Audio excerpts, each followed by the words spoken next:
በዛሬው ክፍል 4 ቪዲዮ ስለ ዌብሳይት ግንባታና ኤግድ እናያለን። ዌብሳይት ለማሰራት አቅደዋል? ማራኪ ዌብሳይት ዲዛይን እርስዎ ተኝተው ሳለ ሽያጮን የሚያከናውንልዎት፣ ለአጠቃቀም ቀላልና ፈጣን። ይደውሉልን። ስለ አጠቃቀሙ ሙሉ ስልጠና ከኛ ያገኛሉ። ከኛ ጋር ስለሚሰሩ ከልብ እናመሰግናለን።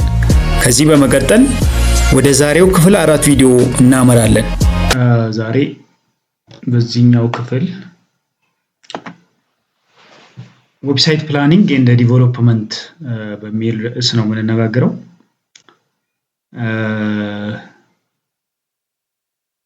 ዌብሳይት እንግዲህ ፕላን ማድረግ እና ዲቨሎፕ ማድረግ ይፈልጋል። በዛ ስር ምን አይነት ሂደቶች ይኖራሉ የሚለው እናያለን። በዚህ ስር 8 ነጥቦች አሉ። አንደኛው ዌብሳይት ቢዝነስ ወይም ፐርሰናል ሊሆን ይችላል። ለግል ጥቅም ለግል ጉዳይ ጥቅም ላይ የሚውል ወይም ለንግድ ጉዳይ ለንግድ አገልግሎት ወይም ለግል አገልግሎት የሚውል ዌብሳይት ሊሆን ይችላል ማለት ነው። ሁለተኛ አንደርስታንዲንግ ዌብሳይት ፈንዳሜንታልስ የዌብሳይትን መሰረታዊ የሆኑ ክፍሎች ማወቅ የሚል ነው ሁለተኛው። ሶስተኛው ፐርሰናል ዌብሳይት የግል ዌብሳይት ወይም ለግል አገልግሎት የሚውል ዌብሳይት አይነት አለ፣ እሱን እናያለን። አራተኛ ቢዝነስ ዌብሳይት ነው። ይሄ ደግሞ ለንግድ አገልግሎት የሚውል የዌብሳይት አይነት ስለሱ እናያለን። አምስተኛ ዲዛይን ኮንሲደሬሽን ፎር ፐርሰናል ሳይት ለግል ዌብሳይት የዲዛይኑ ምን መምሰል አለበት የሚለውን እናያለን። ሌላው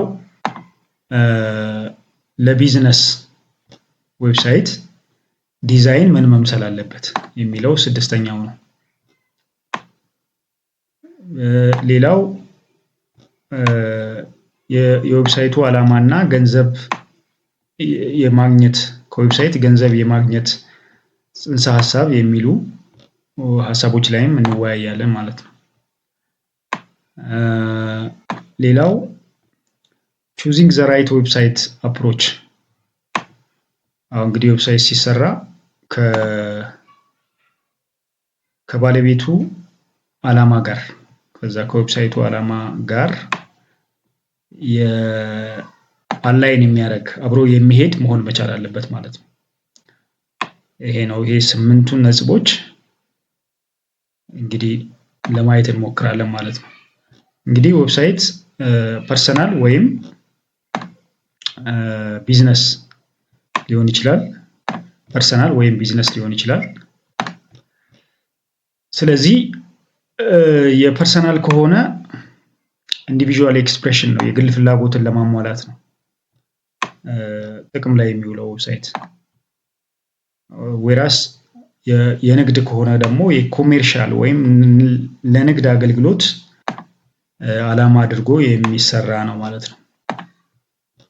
እንግዲህ ዌብሳይት በአሁኑ ጊዜ በጣም ኢቮልቭ እያደረገ ነው። በጣም ለውጥ እያሳየ ነው፣ እያደገ ነው። ስለዚህ ከዚሁ ከእድገቱ ጋራ እኛም አብረን ማደግና በየጊዜው አፕዴት ማድረግ አዳዲስ ቴክኖሎጂዎችን ማወቅና አዳፕቴሽን ከነዛ ጋራ ራሳችንን አስተምረን እውቀቱ ወይም ስኪሉ እንዲኖረን ማድረግ ተገቢ ነው ማለት ነው። ቼንጆች ቤስት ፕራክቲሶች ሲኖሩ አዳዲስ ለውጦች ሲመጡ አዳዲስ ቴክኖሎጂዎች ሲመጡ ያንን አፕዴትድ መሆን መቻል አለብን ማለት ነው። እንግዲህ 75% ዌብሳይቶች በአሁኑ ጊዜ ለንግድ አገልግሎት እየዋሉ ነው እና እነዚህ የቢዝነሶች በምድር ላይ ያሉ ቢዝነሶች 75% አሁን ኦንላይን ፕሬዘንስ አላቸው በእኛን ጊዜ አሁን በዚህ ወቅት በ2024 ኦልሞስት እስከ ባለፈው ዓመት ማለት ነው በፈረንጆች 71% የሚሆነው ኦንላይን ፕሬዘንስ ኦንላይን ላይ ምርትና አገልግሎታቸውን ያቀርባሉ ማለት ነው። እንግዲህ 29% ብቻ ነው ማለት ነው በሎካል ወይም ደግሞ ፊዚካሊ የሚደረገው ግብይት ምን ያህል ወሳኝ ነገር እንደሆነ ማየት ይቻላል። ይሄ ስለዚህ ቪታል ሆኗል ማለት ነው ዌብሳይት።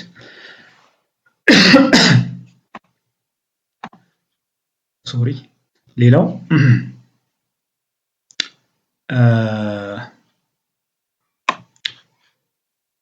ዌብሳይት ላይ በአሁን ጊዜ ምርታችንና አገልግሎታችንን ማቅረብ ካልቻል ያው ተወዳዳሪ መሆን አንችልም ማለት ነው። ኮምፒቲቲቭ ኔቸሩ በጣም ከባድ እየሆነብን ነው የሚሄደው። ዌብሳይት ክሪቲካል የኮሚኒኬሽን ፕላትፎርም ሆኗል በአሁን ጊዜ። ዋን ዌይ እና ቱ ዌይ ኮሚኒኬሽን አለው። ዋን ዌይ ማለት ከአንድ አካል ብቻ የሚመጣ ለምሳሌ የሆነ ፎርም ሞልቶ መላክ ከሆነ ያ ዋን ዌይ ይባላል። ቱ ዌይ ከሆነ ግን ቻት ለምሳሌ የሚደረግ ከሆነ ያ ቱ ዌይ ነው። ምክንያቱም ከዚህም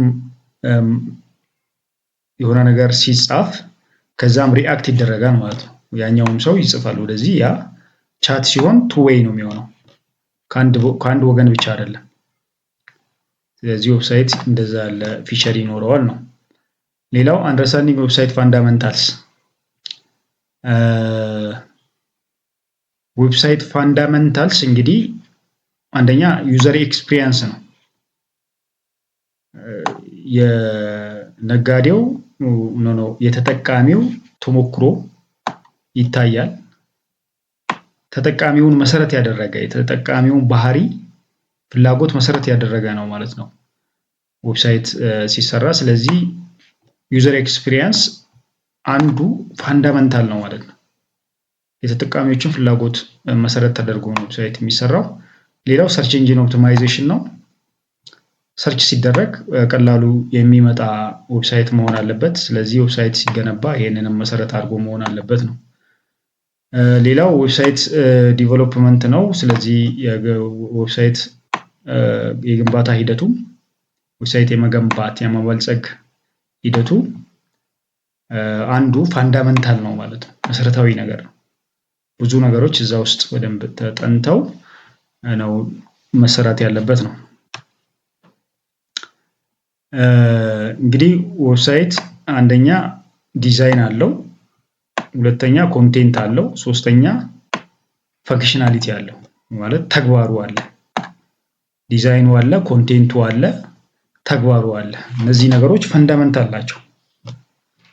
ስለዚህ ለምሳሌ የቢዝነስ ዌብሳይት ከሆነ ዋናው ቅድሚያ የሚሰጠው ዲዛይኑ ላይ ለፕሮዳክት ዲስፕሌይ ነው። ፕሮዳክቶቹን ማሳያ እና ክሊክ ተደርጎ ወደ ሽያጭ የክፍያ ሁኔታው ሾፒንግ ካርት ማለት ያከፋፈል ፕሮሲጀሩ ነው። ስለዚህ እነዚህ ነገሮች ግምት ውስጥ ይገባሉ የቢዝነስ ዌብሳይት ከሆነ። ፐርሰናል ዌብሳይት ከሆነ ግን ኮንቴንቱን መነበቡን መታየቱና ናቪጌት መደረጉ ላይ ነው ዋናው ትኩረቱ። ስለዚህ እንደየ ዌብሳይቱ አይነት ዲዛይኑ ታስቦበት ይሰራል ማለት ነው።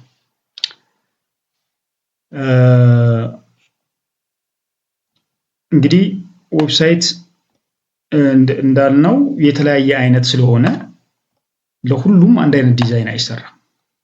አንድ አይነት አፕሮች የለውም። የተለያየ አፕሮች ነው ያለው። ለሁሉም አንድ ካረግነው ትክክል አይሆንም ማለት ነው።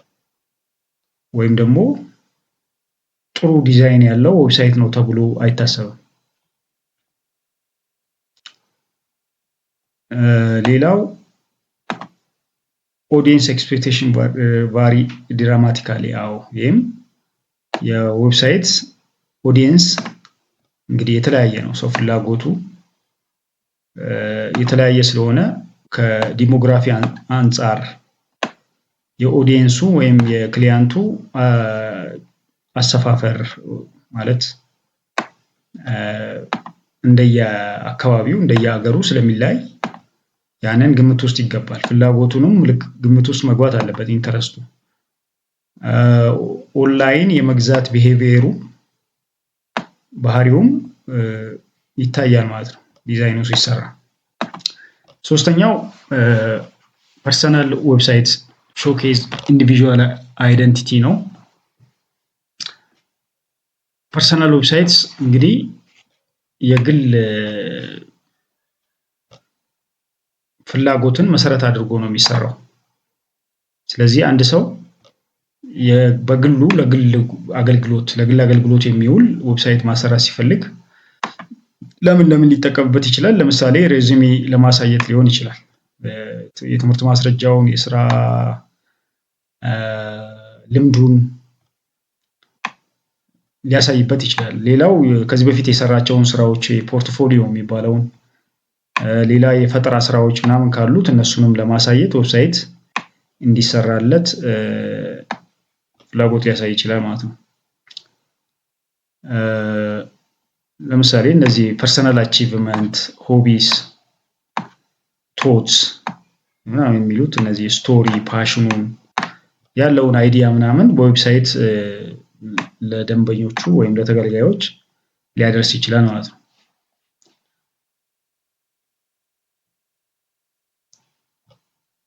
እዚህንም አልፋቸው። ሌላው ቢዝነስ ዌብሳይት ነው። አራተኛው ቢዝነስ ዌብሳይት እንግዲህ ስትራቴጂክ ኮሚኒኬሽን ቱል ነው።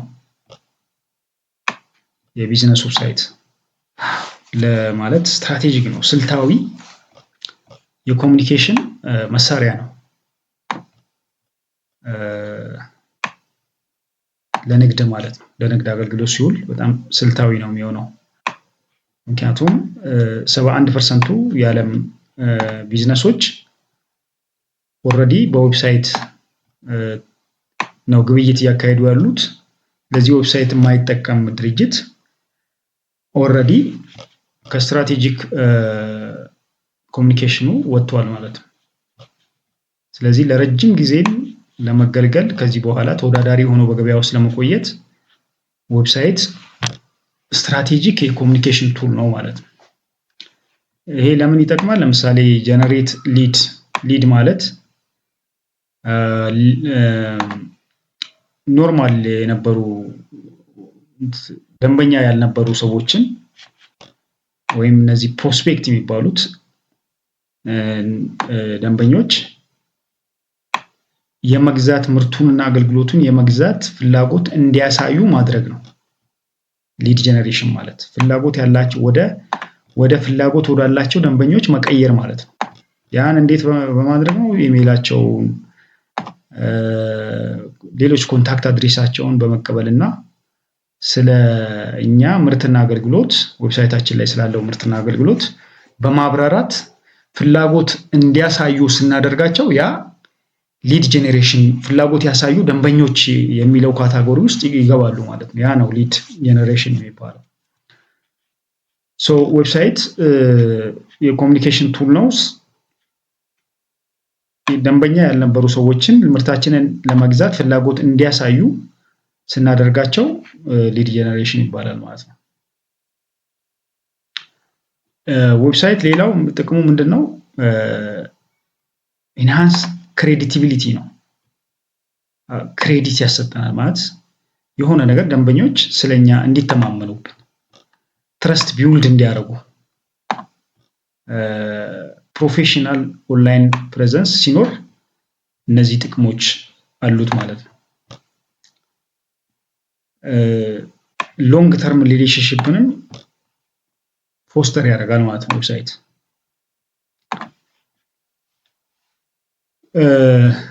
ሌላው እንግዲህ ዌብሳይት ዲቴይል ሰርቪስስ ኤንድ ፕሮዳክት ዲስክሪፕሽን ይኖረዋል። ክሊር ኮንታክት ኢንፎርሜሽን፣ ኢዚ ቱ ዩዝ ናቪጌሽን ተደርጎ ነው መሰራት ያለበት። አንደኛ ሰርቪሱ ወይም ፕሮዳክቱ ዲስክራይብ መሆን አለበት፣ መዘርዘር አለበት፣ ስፔሲፋይድ መሆን አለበት ማለት ነው። ለምሳሌ የመኪና እቃ ከሆነ የሚሸጠው ሳይቱ ያ የመኪና እቃ ምን አይነት ስፔሲፊኬሽኑ ምን አይነት እንደሆነ በዝርዝር መጻፍ አለበት። ሳይዙ ሊሆን ይችላል፣ ከረሉ ሊሆን ይችላል፣ የተመረተበት ሀገሩ ሊሆን ይችላል፣ ሞዴሉ ሊሆን ይችላል። ዲቴይል ነገር በደንብ ከነዋጋው ጭምር መጻፍ አለበት። እንደገና ይሄ ኮንታክት ኢንፎርሜሽንም ለመሙላት ክሊር የሆነ የኮንታክት ኢንፎርሜሽን ፎርም መኖር አለበት። እንደገና ዌብሳይቱ በቀላሉ ናቪጌት ወይም ሰርች መደረግ መቻል አለበት። ይሄ ያንን ያካትታል። ሌላው አምስተኛው የዲዛይን ኮንሲደሬሽን ለግል ዌብሳይት ለግል አገልግሎት ለሚውል ዌብሳይት ዲዛይኑ ምን መምሰል አለበት ነው። ይሄ እንግዲህ ዩኒክ ፐርሰናሊቲ እንደ ስታይል ዌብሳይት ኦነር ነው መሆን ያለበት። ምን ማለት ነው?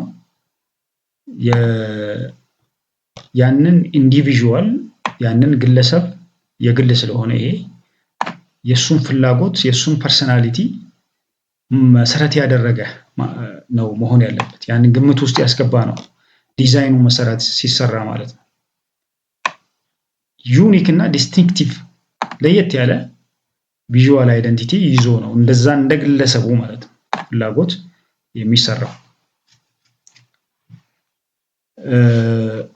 ብዙ ጊዜ ለግል አገልግሎት የሚውሉ ዌብሳይት ለኢንጌጅመንት እና ሰልፍ ኤክስፕሬሽን ነው። ራስን ለመግለጽ ራስን ለኦዲየንሱ ለማብራራት ማሳያ ነው ማለት ነው። የቢዝነስ ከሆነ ግን ሴልስ እና ሊድ ጀነሬሽን ነው። የሚገዙ ሰዎችን ለማመቻቸት ነው እና ለመሸጥ ነው። ይሄኛው ግን ራስን ለመግለጽ ነው እና ከደንበኞች ጋራ ከኦዲየንሱ ጋራ ኢንጌጅመንት ለመፍጠር ነው የግል ዌብሳይት ሲሆን። ሌላው ስድስተኛው ዲዛይን ስትራቴጂ ፎር ቢዝነስ ዌብሳይትስ ነው። እንግዲህ ከቀደም ያየነው ከዛ ከላይ በኩል ያየነው ስለ የግል አገልግሎት የሚውል ዌብሳይት ነው። ይሄኛው ግን ስለ ቢዝነስ ዌብሳይት ነው። ስለ ቢዝነስ ነው። ስለዚህ የቢዝነስ ዌብሳይት ምን ጊዜም ትኩረት የሚያደርገው ኮንቨርዥን ላይ ነው። ኮንቨርዥን ኦፕቲማይዜሽን ላይ ነው። ኮንቨርዥን ማለት ምንድነው? እነዚህ በሊድ ደረጃ ወይም ደግሞ ኢንትረስት ያሳዩ ሰዎችን እንዲገዙ ማድረግ ነው። ኮንቨርት ማድረግ ወደ ገዢነት ወደ ባየርነት ኮንቨርት ማድረግ ነው። ስለዚህ የዚህ የቢዝነስ ዌብሳይት ዋና ዓላማ መሸጥ ነው እና ዌብሳይቱ ሲሰራ ክሊርሊ ኮል ቱ አክሽን በተን መኖር አለበት። አሁኑኑ ይግዙ ባይ ናው የሚል በተን ማለት ነው። ክሊክ ሂር ቱ ባይ ምናምን የሚሉ ኮል ቱ አክሽን በተኖች መኖር መቻል አለባቸው ዌብሳይቱ ላይ።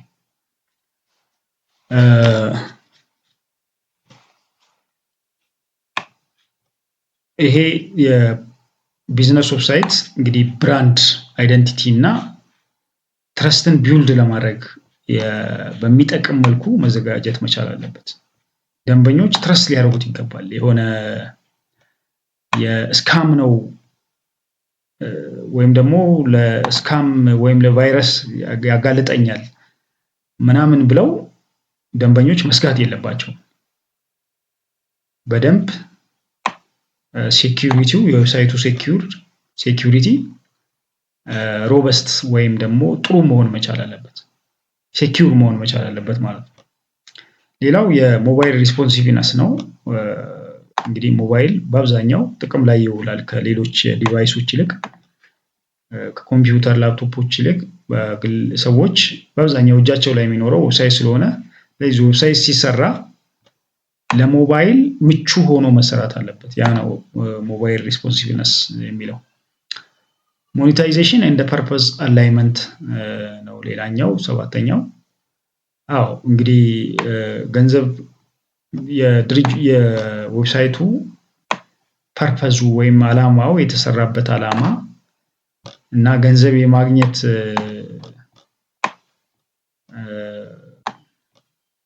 ሂደቱ አላይን መሆን መቻል አለበት። አብሮ የሚጋጭ መሆን መቻል የለበትም። ገንዘብ ማግኘት ካልፈለገ ያ ሰው ወይም የዌብሳይቱ ባለቤት ዌብሳይቱ ሲሰራ ስለ ገንዘብ መሆን መቻል የለበትም ማለት ነው።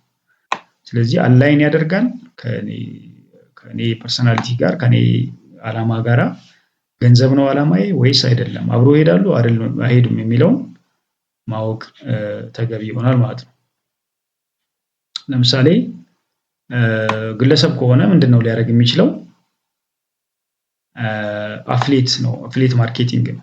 ለምሳሌ የሆነ ራሱን ያስተዋውቅና በዛው ብዙ ኦዲየንስ ሲበዛለት የሆነን የካምፓኒ ሊንክ ፕሮዳክት ሊንክ ይቀበልና ያንን እያስተዋወቀ ገንዘብ ሊያገኝ ይችላል። አፍሌት ሊንኩ ማለት ነው። የቢዝነስ ከሆነ ግን ዳይሬክት ሴልስ ነው ማለት እቃን መሸጥ ነው ዋናው ዓላማው። ያችሁ ፕሮዳክቱን ነው የሚሸጠው። እዚህ ፕሮዳክት ሴልስ ሰብስክሪፕሽን እና ከአድቨርታይዝመንትም ገቢ ሊያገኝ ይችላል ማለት ነው። ሌላው ኤቢ ቴስቲንግ የሚባል የማርኬቲንግ ስትራቴጂ አለ። አንዱ ከአንደኛው የሚሻለውን አይነት ለምሳሌ ኢሜይል ማርኬቲንግ አለ። በኢሜይል ፕሮሞሽን መስራትና አድቨርታይዝመንት መስራትና በሶሻል ሚዲያ አድቨርታይዝመንት መስራት የተለያዩ የማርኬቲንግ ስትራቴጂዎች ናቸው። ስለዚህ የትኛው ነው የተሻለ የሚለውን በኤቢ ቴስቲንግ ስትራቴጂ የተሻለውን መርጦ መተግበር ማለት ነው። ላንዲንግ ፔጅም ሊሆን ይችላል፣ በሜሴጅም ሊሆን ይችላል። ነገር ግን በኤቢ ቴስቲንግ የተሻለውን መርጦ እሱ ላይ ትኩረት አድርጎ መስራት እንደማለት ነው። ኤቢ ቴስቲንግ